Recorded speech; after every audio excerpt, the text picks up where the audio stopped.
자, 우리가 예수를 믿으면서 가장 궁극적으로 소망하고 바라는 것은 무엇일까요? 그것은 바로 구원이라고 생각을 합니다.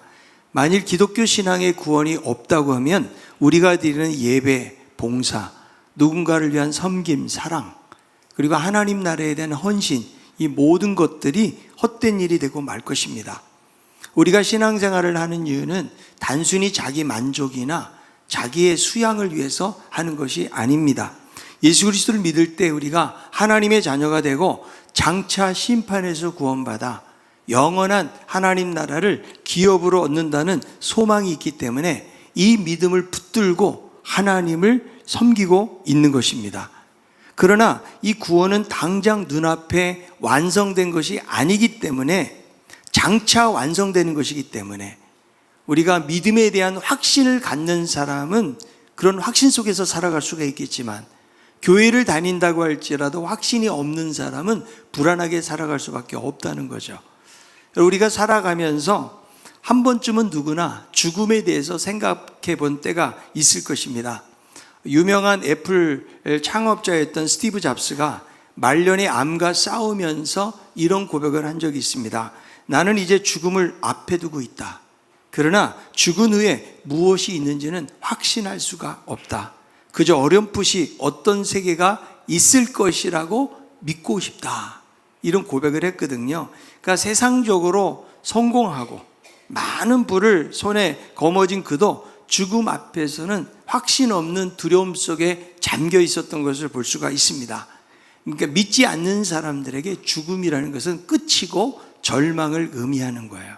그런데 성경은 분명히 말씀해 주는데, 히브리서 9장 27절에 보니까 한 번 죽는 것은 사람에게 정해진 것이요 그 후에는 심판이 있으리니.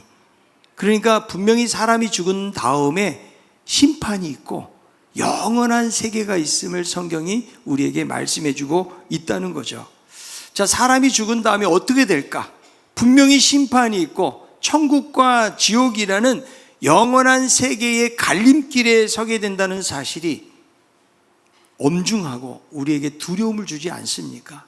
나는 그냥 예수 믿으니까 천국은 당연하다, 이렇게 생각하면서 혹시 살고 있지는 않습니까? 자, 마태복음 7장 21절에 보면 예수님이 이렇게 말씀하시는데요, 나더러 주여 주여 하는 자마다 다 천국에 들어갈 것이 아니요 다만 하늘에 계신 내 아버지 뜻대로 행하는 자라야 들어가리라. 우리가 주여 주여 많이 부르지만 이렇게 주님의 이름을 부른다고 해서 천국에 가는 것이 아니고 아버지의 뜻대로 행하는 자가 들어가게 된다는 거죠. 누가 이 천국을 기업으로 얻을 수 있을까? 성경에서는 여러 가지 비유를 통해서 말씀해 주고 그 말씀마다 강조점이 좀 다를 수는 있는데요, 오늘 마태복음 25장을 보면 예수님이 마지막 날 양과 염소처럼 인류를 나누실 것이라고 하면서 심판에 대해서 말씀해 주고 있는데, 그런데 이 말씀 속에서 누가 천국에 들어가는가, 중요한 것은 심판의 기준이 무엇인가 하는 거예요. 이 심판의 기준을 오늘 말씀 속에서 보면은 세상에서 말하는 성공이나 업적이 아니고 지극히 작은 자에 대한 태도에 의해서 결정된다고 말씀해 주고 있다는 거죠. 그래서 심판 날에 지극히 작은 자에게 어떻게 했느냐에 따라서 양의 자리로, 염소의 자리로 가게 된다고 말씀해 주고 있다는 것이죠. 그래서 이 말씀이 우리 예수님께서 과연 우리에게 어떤 교훈을 주시기 위해서 이 말씀을 주고 계시는 것일까? 저는 이 말씀을 통해서 다시 한번 주님의 시선이 어디 있는지, 주님의 마음이 어디에 있는지 이것을 말씀을 통해서 다시 한번 살펴보기를 원하는데요. 자, 첫째, 예수님은 자기 자신을 지극히 작은 자하고 동일시하고 있다는 거예요. 자, 예수님이 장차 있을 심판의 장면을 비유로 말씀해 주는데요, 인자가 영광의 보좌에 앉아서 모든 민족을 모아놓고 양과 염소를 가르고 있다는 거죠. 그러니까 종말이 되면 주님께서 영광의 왕으로 오셔서 목자가 이제 저녁이 되면은 양과 염소를, 양은 양의 무리에, 염소는 염소의 무리에 따로 구분해서 우리에 드리는 것처럼 양과 염소를 구분하게 되는데, 양은 오른편에, 염소는 왼편에 나누게 된다는 거죠. 그러니까 이렇게 나누고 있다는 것은 무엇을 보여주는 거 하면 심판의 명료성을 보여주는 거예요. 그러니까 둘 중에 하나로 나뉘게 된다는 것이죠. 양이든 염소든. 성경은 회색지대가 없다는 거예요. 천국을 가든지 지옥을 가든지 둘 중에 하나라고 말씀해 주고 있다는 거죠. 그런데 어떤 편에 있는 사람들이 이런 축복을 누릴까요?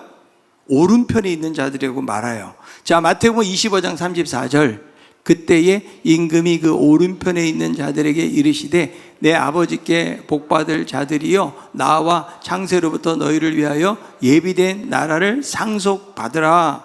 그러니까 여러분들도 예배당에 앉을 때 항상 오른편에 앉으시기 바랍니다. 예. 그런데 여기서 이 오른편이라는 말은 고대 헬라 세계에서는 좋은 것, 명예로운 것을 주로 오른편으로 상징하는 것.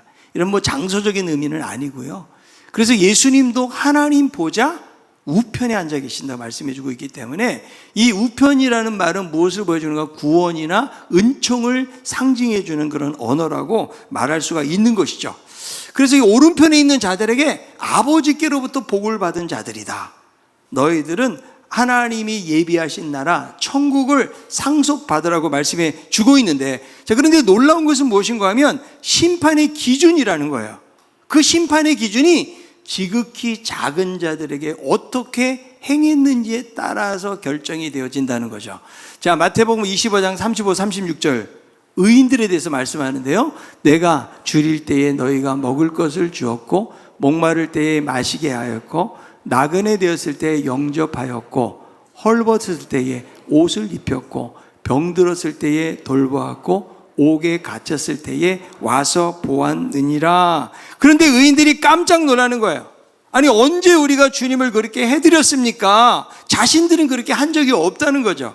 여기에 대해서 주님이 말씀하세요. 25장 40절 임금이 대답하여 이르되 내가 진실로 너에게 이르노니 너희가 여기 내 형제 중에 지극히 작은 자 하나에게 한 것이 곧 내게 한 것이니라 하시고, 여기 보니까 예수님은 지극히 작은 자에게 한 사람, 그것이 곧 내게 한 것이다.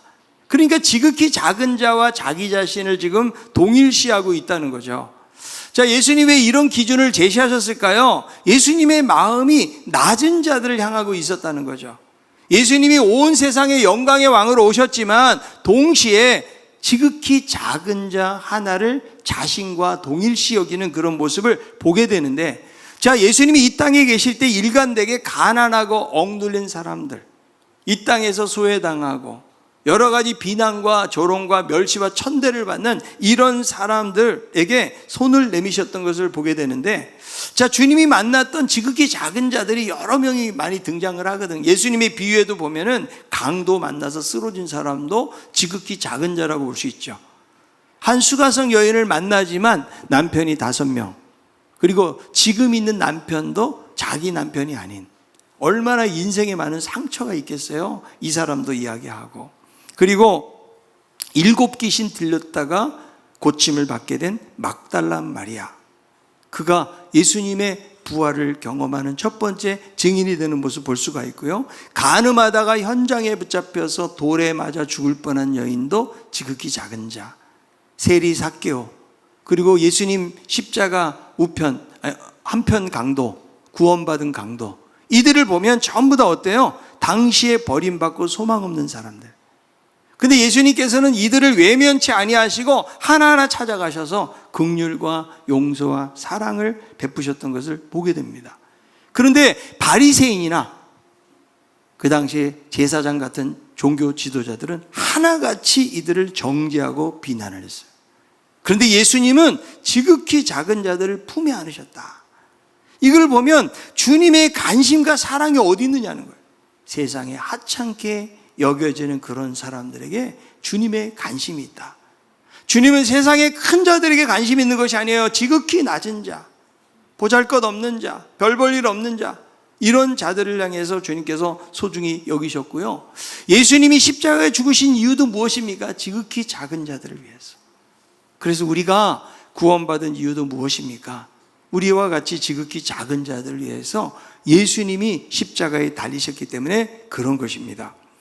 자, 예수님 왜 작은 자의 한 것이 내게 한 것이라고 말씀하시고 계시는 것일까요? 예수님 자신도 우리처럼 낮아지셨고 지극히 작은 자를 섬기러 이 땅에 오셨기 때문에 이렇게 말씀해주고 있다는 거죠. 그러니까 여러분, 이런 말씀을 보면 우리가 보잘것없고 지극히 작은 자들을 향해서 어떻게 대하느냐가 바로 예수님을 대하는 거하고 다를 바가 없다고 성경을 말씀해 주는 거예요. 지극히 작은 자에게 하는 것이 곧 나에게 한 것이라고 말씀해 주고 있기 때문에, 그러니까 우리가 그들을 어떻게 대하느냐가 주님을 대하는 태도로 대변된다는 사실을 우리가 말씀을 통해서 깨닫게 되어지는 것입니다. 여러분, 헨리 나위엔이라고, 이분은 하버드와 예일대학에서 아주 촉망받는 교수로 활동했던 사람이에요.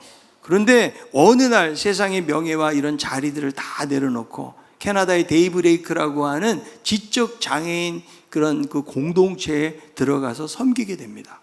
그래서 처음에는 내가 이 불쌍한 사람들을 잘 돕고 섬겨야지, 이런 마음을 가지고 헌신했대요. 그런데 시간이 지나면서 점점 뜻밖의 사실을 발견하게 됩니다. 오히려 연약한 장애인들이 자기를 치유해주고 있다는 사실을 깨닫게 되는 거예요. 그들의 연약함과 그들의 순수한 사랑을 통해서 예수님을 깊이 있게 만나게 되었다는 고백을 하는 거죠. 그래서 예수님은 우리가 가난하고 상처 입은 바로 그 자리에서 지극히 작은 자들을 통해서 우리를 복음 가운데로 이끄신다라고 그렇게 간증을 하는 거예요. 자, 우리 주님은 어디에 계시는가? 세상에 화려하고 높은 자리에 계시는 것이 아니다. 가장 낮은 약한 이들과 함께 하시기 때문에, 우리가 지극히 작은 자들을 외면한다는 것은 예수님을 외면하는 거예요. 그러나 그들을 잘 돌보고 사랑한다는 것은 곧 예수님을 대우하는 것과 다를 바가 없다는 거예요. 그래서 우리의 믿음의 진정성은 교회 안에서 거룩하게 보이는 모습이 아니에요. 세상에서 낮고 연약한 모습으로 살아가는 사람들에게 흘러가는 그 사랑을 통해서 증명이 되는 것이다. 그러므로 사랑하는 성도 여러분, 주변에 지극히 작은 자들을 돌보는 것들을 여러분 가볍게 보면 안 돼요. 왜냐하면 거기에 누가 계시기 때문에, 예수님이 계시기 때문에 그런 거예요. 마태복음 10장 42절, 또 누구든지 제자의 이름으로 이 작은 자 중 하나에게 냉수 한 그릇이라도 주는 자는 내가 진실로 너에게 이르노니 그 사람이 결탄코 상을 잃지 아니하리라 하시니라. 작은 자에게 냉수 한 그릇, 정말 보잘것없고 너무 작은 대접이잖아요. 그런데 그것이 곧 누구에게 한 것이다? 예수님에게 한 것과 다름이 없기 때문에 우리가 그것을 기억을 해야 되는 것입니다. 두 번째로, 주님은 영적으로 잃어버린 자들을 향해서 긍휼을 가지고 계셨다는 거예요. 자, 예수님 당시뿐만 아니라 오늘날 우리 주변에도 먹을 것, 입을 것은 풍성한데 영혼이 굶주리고 목마른 사람들이 많이 있다는 거예요. 겉으로 볼 때는 괜찮아 보일지 모르지만 하나님을 모르고 이 복음의 희망이 없는 영혼들이요, 가장 불쌍한 사람이에요. 여러분들은 살아가면서 누가 가장 불쌍하다고 여겨집니까? 우리 주변에 정말 가난하고 병들고 여러 가지 여러분 삶의 아픈 사연을 가지고 살아가는 사람들이 많이 있잖아요. 참 불쌍하다, 이런 생각 가질 때가 참 많이 있지만, 그러나 세상에서 가장 불쌍한 사람이 어떤 사람인지 아세요? 하나님을 모르는 사람, 이 복음의 비밀을 깨닫지 못하는 사람. 누가 가장 어리석은 자라고 시편은 말씀합니까? 하나님이 없다고 하는 사람들이에요. 그러니까 여러분, 경제적으로 힘들고 어렵게 살아가는 사람들이 고통스럽고 되게 불쌍해 보이지만, 사실은 여러분 더 중요한 거, 영적인 빈곤이 더 심각하다는 거죠. 자, 계시록 3장 17절에 이렇게 말씀해요. 내가 말하기를 나는 부자라 부유하여 부족한 것이 없다 하나 내 공고한 것과 가련한 것과 가난한 것과 눈먼 것과 벌거벗은 것을 알지 못하는도다. 아, 나는 부자다, 나는 부유해서 아무 부족한 것이 없어. 혹시 이렇게 생각하는 분 계십니까? 이게 라오디게아 교회 성도들의 고백이에요.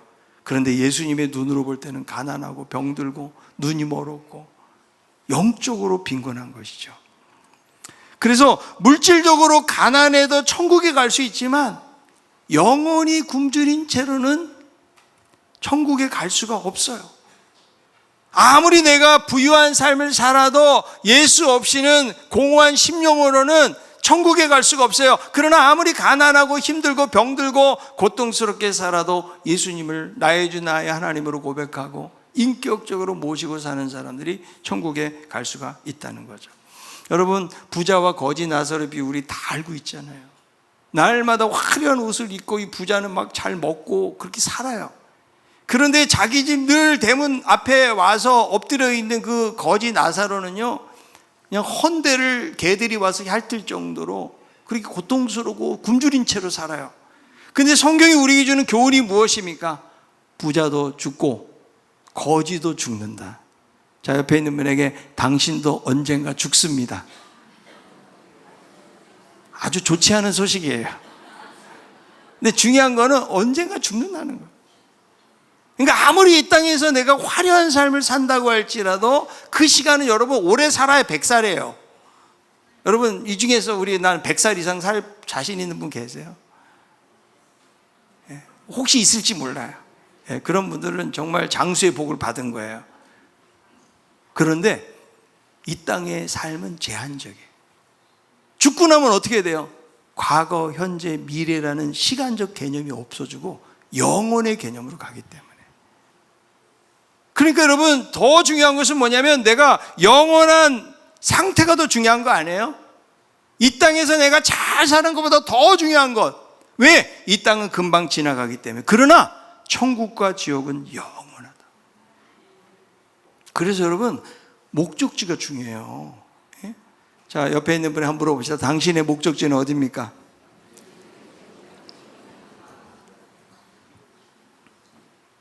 여러분, 내가 전세를 살고 새빵 살아도 목적지가 중요하다니까. 우리가 이 땅이 목적지가 아니에요.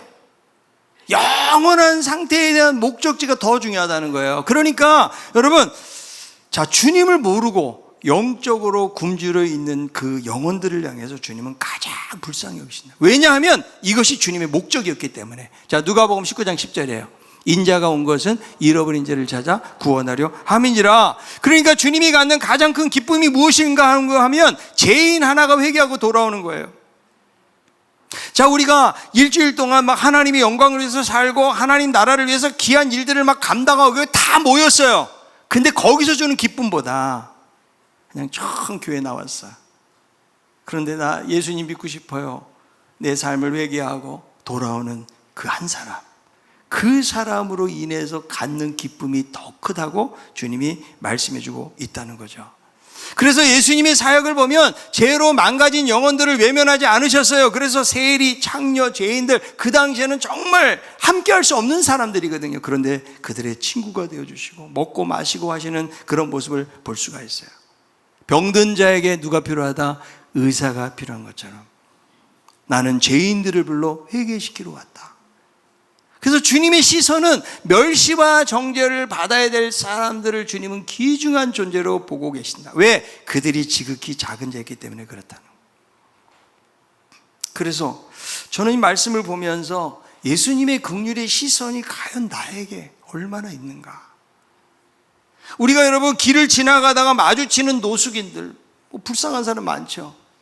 여러 가지 많은 안타까운 사연을 가지고 있는 어려운 이웃들이 많이 있는데, 사실 여러분 그들이 불쌍할 수 있지만 더 불쌍한 게 무엇인가 하면 겉으로 볼 때는 아무런 부족함이 없는 것 같지만 예수님을 모르고 살아가는 사람들이 가장 불쌍한 사람들이다.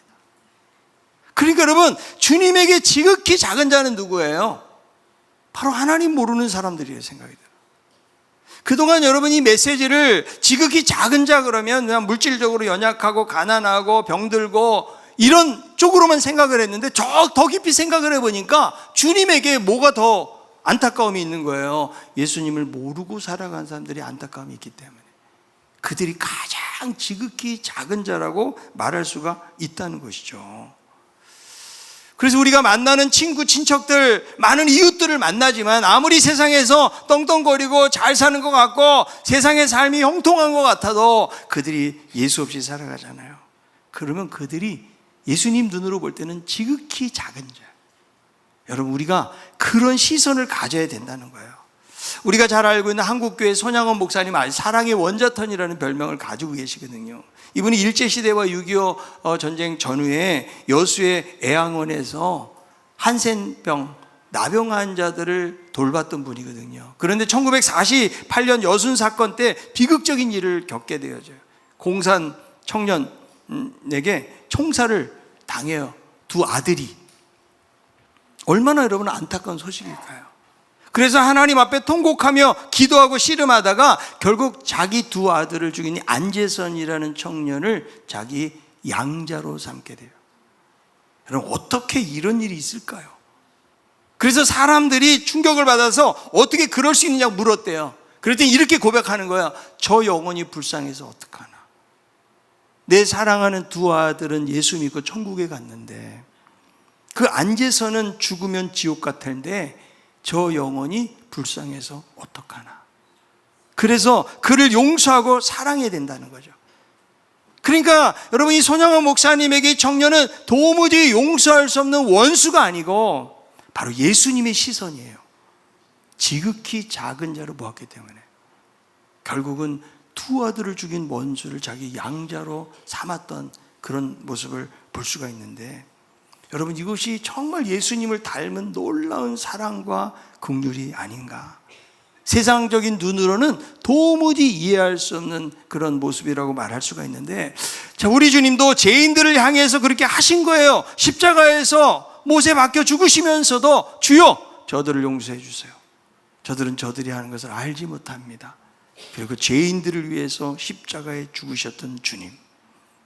자, 우리들도 예수님의 긍휼과 사랑이 우리에게 부어져야 돼요. 그러니까 우리 눈으로 보이는 연약한 이웃일 뿐만 아니라 영적으로 죽어있는 영혼들에 대한 안타까운 마음, 여러분, 그 마음을 갖는 게 중요해요. 그게 여러분 신앙적으로 성숙한 거예요. 내가 그냥 예수님 믿어가지고 기도 응답받고 형통한 삶을 살고 고난을 피하고 그냥 내가 그냥 잘 사는 정도의 여러분 만족하는 삶을 살고 있다 그러면 우리는 아직 신앙의 본질을 깨닫지 못한 거예요. 과연 주님의 마음이 무엇인가? 안 믿는 자들을 향한, 그 연약한 영혼들을 향한 주님의 마음이 무엇인지를 아는 사람이 신앙적으로 성숙한 사람이라고 말할 수가 있는 것입니다.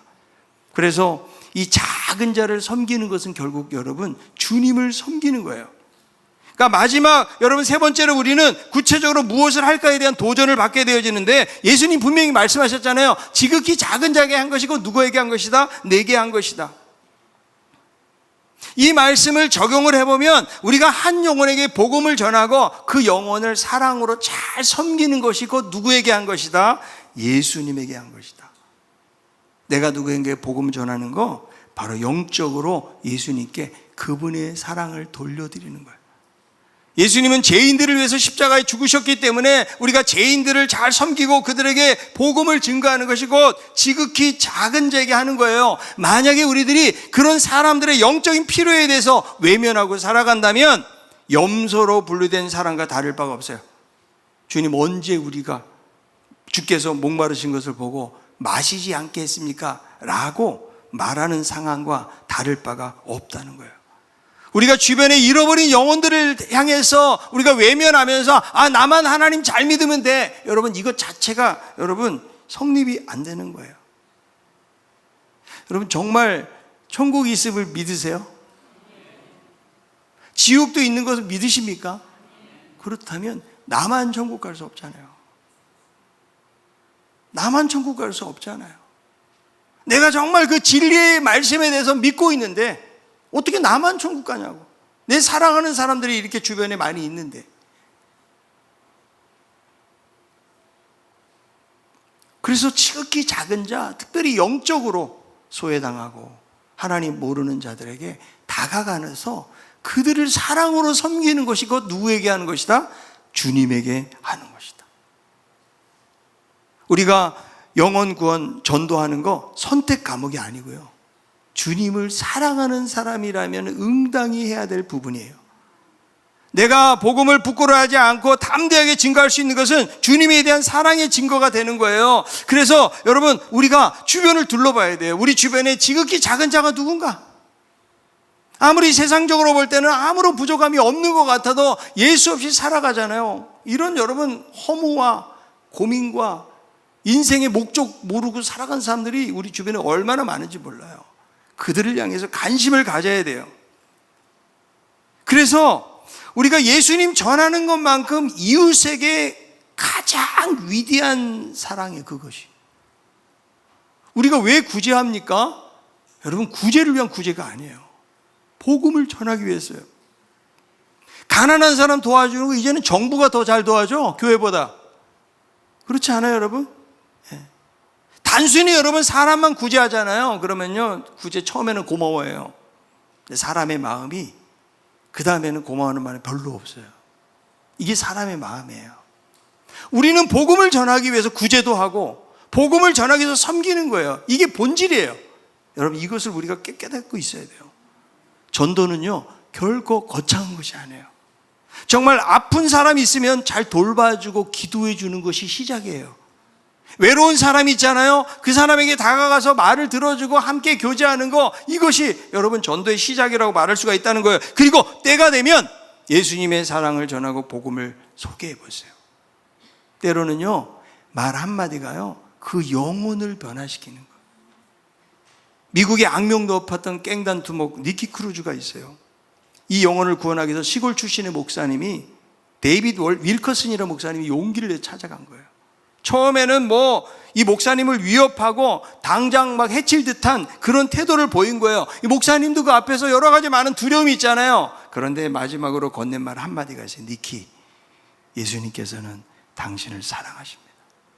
그 말 한마디가요, 그 사람의 영혼을, 가슴을 후벼 파는 말이 돼가지고 그 목사님이 갔는데도 계속해서 예수님이 나를 사랑한다는 말이 이 깽단 두목 니키 크루즈에게 계속 생각이 되었던 거예요. 결국은 회개하고 그는 복음 전도자의 삶을 살게 되는 것을 보게 되어지는데, 우리가 전하는 말 한마디, 내가 하는 행동 하나가 아무것도 아닌 것 같아도, 어쩌면 그 사람에게 아무런 영향을 못 끼치는 것 같아도 하나님은 일하시는 거예요. 우리는 너무 망설이고 있다니까요. 계속 기도만 수십 년 하고 있어. 기도만 그냥 옷자락만 붙잡고 있어요. 그것이 아니고 좀 더 용기를 내서 우리가 다가가서 해야 돼요. 여러분, 가족 전도하기 제일 어렵지 않아요? 가족. 그러나 가족들에게도 여러분 계속 기도하다가 때가 되면 정말 하나님의 사랑을 전해야 돼요. 그들에게. 그럴 때 하나님이 역사하실 줄로 믿습니다. 나는 심었고 아볼로는 물을 줬을 때 자라게 하시는 분 누구라고요? 하나님이 자라게 하시고 성령님이 자라게 하시는 거예요. 근데 우리는 어떻게 하는 거예요? 순종하는 거예요. 순종하고 믿음으로 나아가서 선포하는 거예요. 씨앗을 뿌려야 돼요. 그래야 거기서 열매를 맺는데, 내가 말을 한 번 했다고 해서 이 사람이 꼭 믿음으로 돌아오는 게 아닐 수 있어요. 어떤 사람은 수십 년 걸릴 수도 있어요. 그러나 계속 기도하면서 우리가 최선을 다해야 돼요. 그럴 때 하나님이 일하시고 우리를 통해서 잃어버린 수많은 영혼들이 돌아오게 될 줄로 믿습니다. 여러분, 전도하고 그 한 영혼이 돌아올 때 우리들도 얼마나 기뻐요. 저 사람 막 동네에서 막 저러던 사람인데 예수 믿어가지고 변화가 돼가지고, 그런 분들 우리 안에도 계시죠? 그렇지 않아요? 한 사람이 예수 믿고 돌아오는 것만 큰 기쁨이 어디 있겠어요? 예수님의 칭찬도 그거로 생각이 들어요. 예수님이 단순히 물질적으로 가난한 사람들에 대한 긍휼의 마음만 있을 뿐만 아니라 영적으로 하나님과 멀어져 있는 사람, 예수님은 한 사람이라도 돌아와서 구원받기를 원하는 마음을 가지고 계신다고 그랬잖아요. 잘했다, 착하고 충성된 종아, 네가 그 어려운 상황에서도 이렇게 복음을 전하고 전도하려고, 그 영혼 구원하려고 애썼구나, 주님이 말씀하시지 않으실까요? 여러분, 지극히 작은 자에게 한 것이 내게 한 것이라는 이 말씀은 신앙의 본질이 무엇인지를 우리에게 보여주는 거예요. 신앙은 머리로 아는 지식이 아니에요. 예배당에서 하는 어떤 종교의식이 아니라고요. 신앙의 참모습은 세상의 낮은 자리로 흘러가는 사랑의 실천에 있고요. 그 사랑의 정점이 뭐라고요? 영혼 살리는 일. 하나님은 우리 한 사람 한 사람이 손과 발이 되어서 그렇게 쓰임받기를 원하시고 계시는 거예요. 그래서 지극히 작은 자에 대한 주님의 시선을 가지고 그들에게 나아가서 복음 전하는 일을 하지 않잖아요. 그럼 교회는 더 이상 이 자리에 있어야 될 이유가 없는 거라고. 우리끼리 즐겁고 기쁘고 감사하고 이것만 가지고는 교회가 교회일 수 없어요. 주님은 빛으로 소금으로 교회를 세우셨고, 이 교회를 통해서 인근에 죽어가는 수많은 영혼들 구원하라고 그리고 아직도 전 세계에 믿지 않는 수많은 영혼들 구원하라고 선교사 파송하고 그들을 위해서 기도하고 헌금하고, 여러분 이런 일 하는 거 아니겠어요? 하나님이 우리의 손길을 기다리고 계신다. 19세기의 유명한 설교자 찰스 스펄전이 이런 말을 해요. 영혼을 향한 열정 없이 화려한 언변은, 늘어놓는 설교는 차라리 개들에게 던져주어라. 우리가 진정 원하는 것은 영혼을 얻는 일이다. 교회가 아무리 근사한 말을 한다고 할지라도 잃어버린 영혼을 향한 뜨거운 열정 없다면 아무 소용이 없는 거예요. 지금도 수많은 영혼들이요, 자기에게 다가와 주기를 기다리고 있다니까요, 여러분. 예? 그런 사람이 많아요. 그들이 겉으로 표현하지 않을 뿐이지만, 여러분 인생을 살다 보면 얼마나 많은 사람들 허물을 느끼고 사는지 몰라요. 그들이 인생의 목적이 없어요. 돈이면 단 줄 알았거든요. 세상에서 성공하면 이것이 단 줄 알았거든요. 그런데 인생의 목적이 그것이 아니거든요. 어린아이처럼 기다리는 사람들이 있다는 거예요. 그래서 우리 곁에도 주님이 찾으시는 그 한 사람이 있다는 거예요. 주님의 시선이 머무는 곳에 우리의 시선이 머물러야 돼요. 그래서 우리가 이 행복축제, 새생명축제를 준비를 하면서, 하나님, 내가 지극히 작은 자에게 나아가기를 원합니다. 우리 주변에요, 하나님이 그런 사람들을 남겨놓으셨어요. 저는 이 말씀을 보면서 그런 생각을 해요. 우리가 주님 앞에 갔을 때에 주님께서 우리에게 무엇을 질문하실까? 내게 준 사랑을 가지고 지극히 작은 자들에게 너희들이 어떻게 대했느냐? 너희가 학벌이 얼마나 좋으냐, 얼마나 성공했느냐, 얼마나 많은 돈을 벌었느냐를 묻는 것이 아니죠. 내가 사랑하는 그 영혼을 위해서 너희들을 얼마나 구원하기 위해서 애썼느냐, 저는 그거를 물으신다고 생각이 들어요. 예수 믿으면서 한 사람도 내가 영혼 구원 못할 수도 있지만 끊임없이 기도하고 주변 사람들에게 복음을 전하는 것이 우리가 주님이 가장 기뻐하시는 일이라는 사실을 기억하고, 우리의 시선이 나에게만 있어서는 안 돼요. 그건 어린아이 신앙이에요. 세상을 바라보세요. 눈을 들어봐라. 휘어져 밭이 추수할 때가 되었다. 지극히 작은 자들이 우리 주변에 너무 연약한 자들, 특별히 영적으로 하나님을 모르고 살아가는 사람들이 지극히 작은 자고, 하나님은 우리 한 사람 한 사람을 통해서 우리의 섬김, 우리의 사랑, 우리의 기도를 통해서 그들을 정말 이끌기를 원하시고 그들에게 한 것이 내게 한 것이다 말씀하시죠. 오늘 이 말씀을 통해서 나의 시선을 돌아보고 주여, 주님의 시선으로 살기를 원합니다. 믿음의 고백으로 잃어버린 영혼들을 향해서 나아가는 우리 모두가 다 될 수 있기를 바랍니다.